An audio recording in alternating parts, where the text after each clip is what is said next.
सभी साथियों का स्वागत है आपके अपने YouTube channel MKS teaching point में। साथियों बात करेंगे मध्य Pradesh BEd versus DEd case के परिप्रेक्ष्य में। निवेदन करेंगे वीडियो को बिना स्किप किए हुए अंत तक देखें और जो साथी चैनल पर पहली बार विजिट कर रहे हैं तो कृपया चैनल को सब्सक्राइब करके बेल आइकन जरूर प्रेस कर लें।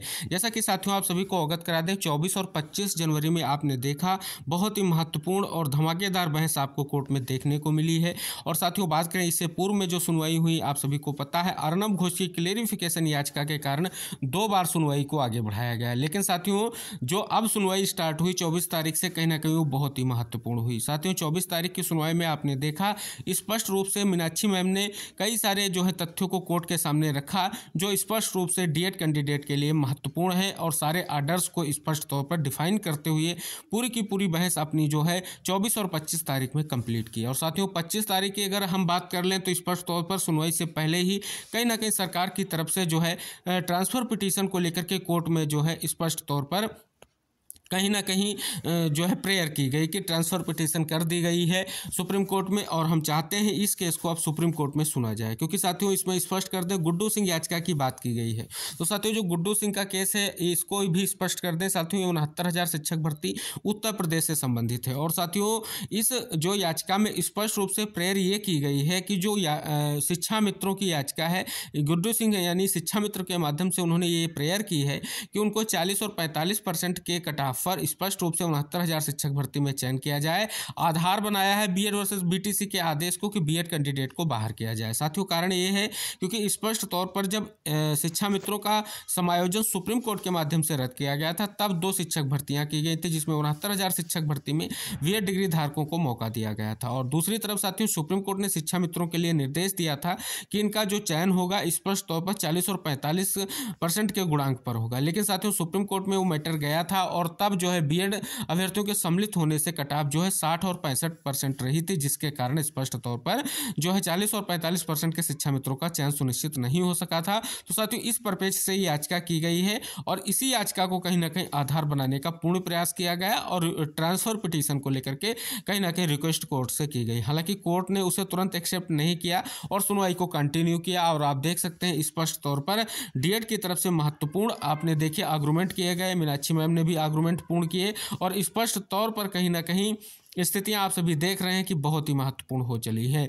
और साथियों डीएड की तरफ से स्पष्ट तौर पर जो आर्गूमेंट किए गए हैं उसमें सभी वो तथ्य उजागर किए गए हैं जो स्पष्ट तौर पर सुप्रीम कोर्ट में सुनवाई हुई है, जितने भी केसों की सुनवाई हुई है, जो याचिकाएं रद्द की गई हैं उन सभी की बात की गई है। लेकिन साथियों आप सभी को पता है मीनाक्षी मैम ने स्पष्ट तौर पर वर्चुअल माध्यम से अपनी सभी बातों को कोर्ट के सामने रखने का प्रयास किया है। इसका अगर बात करें विरोध में, जो बात करें बीएड की तरफ से, आप सभी को पता है बी मोहना मैम ने स्पष्ट रूप से वर्चुअली माध्यम से जुड़ करके इस बात को लेकर के कई सारे अपोज भी किए हैं। और साथियों आपने देखा कि कोर्ट में स्पष्ट तौर पर गहमा गहमी आपको देखने को मिली, जो आपके लिए बहुत ही चीजें निष्कर्ष को लेकर के आगे बढ़ रही है। लेकिन साथियों अब जो सबसे बड़ा नया मोड़ कहें या संशय उत्पन्न हुआ है वो ट्रांसफर पिटीशन आ जाने से हुआ है।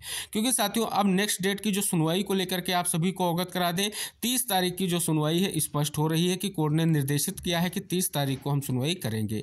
और साथियों बात करें अब जो है फाइनल आर्गूमेंट हो रहे हैं, इसके बाद जो है आर्डर रिजर्व होना है।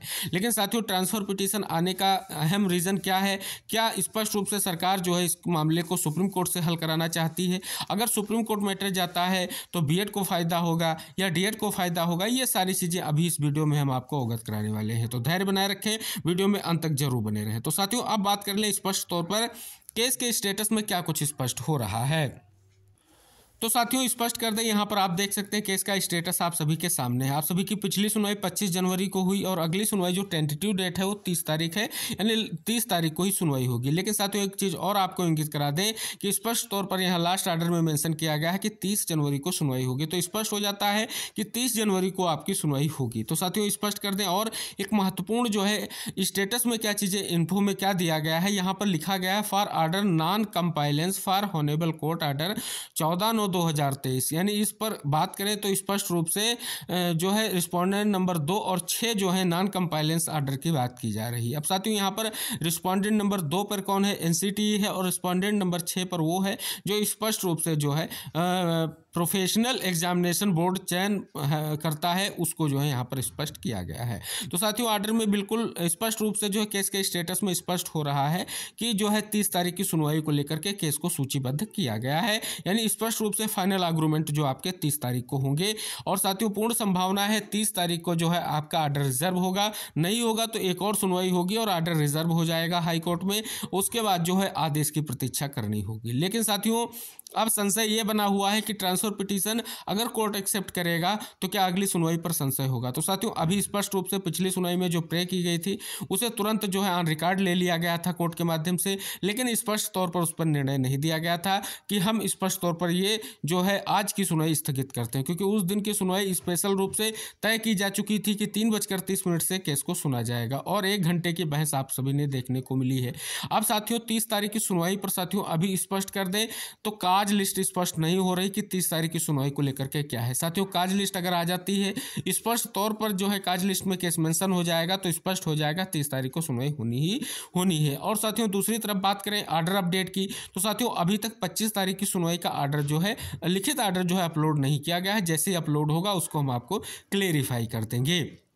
तो साथियों यहाँ पर बात करें सुनवाई पर संशय की स्थितियों पर अगर हम विचार करें तो अभी स्पष्ट नहीं हो पा रहा है कि उस जो याचिका की गई है उस पर जो है कहीं ना कहीं स्थिति को स्पष्ट करते हुए कोर्ट अगली सुनवाई के लिए कहीं ना कहीं स्थितियाँ स्पष्ट करेगा। तो चलिए साथियों हम बात करेंगे, सबसे पहले आपको इंगित कराएंगे कि आखिर वो कौन सी जो है स्पष्ट रूप से जो है ट्रांसफर पिटीशन है, क्या उसका नंबर है, क्या क्या चीज़ें निकल कर सामने आ रही हैं।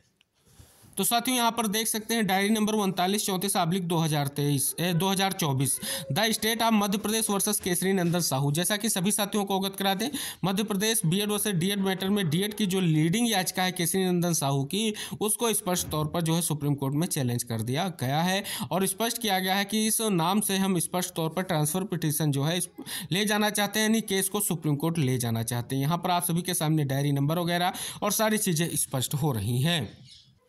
तो साथियों अब सबके मन में एक बड़ी शंका निकलकर सामने आ रही क्या 30 तारीख को सुनवाई नहीं होगी। तो साथियों अभी कोर्ट के माध्यम से ऐसा कोई स्पष्टीकरण नहीं आया है कि केस को सीधे तौर पर जो है हाई कोर्ट से सुप्रीम कोर्ट में ट्रांसफर किया जाएगा। जो भी चीज़ें होंगी 30 तारीख की जो है काज लिस्ट आने दीजिए, जैसा कुछ होगा हम आपको स्पष्ट करेंगे।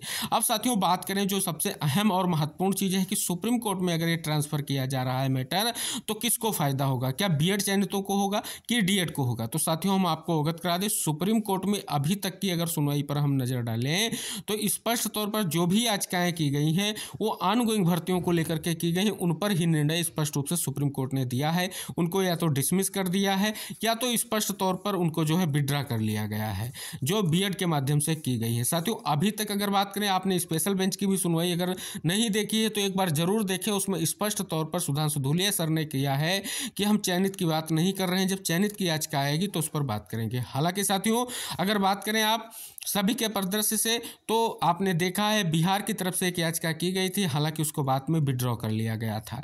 तो साथियों स्पष्ट कर दें यहाँ पर अभी अगर देखेंगे तो डीएड का ही पक्ष भारी दिख रहा है, चाहे आप स्पष्ट तौर पर सुप्रीम कोर्ट जाएंगे कहीं भी जाएंगे डीएड का पक्ष ही आपको मजबूत दिखाई दे रहा है। जब स्पेशल बेंच की सुनवाई को अगर आप एक बार देखेंगे तो स्पष्ट तौर पर कहीं ना कहीं चीज़ें आप सभी के सामने आ रही है।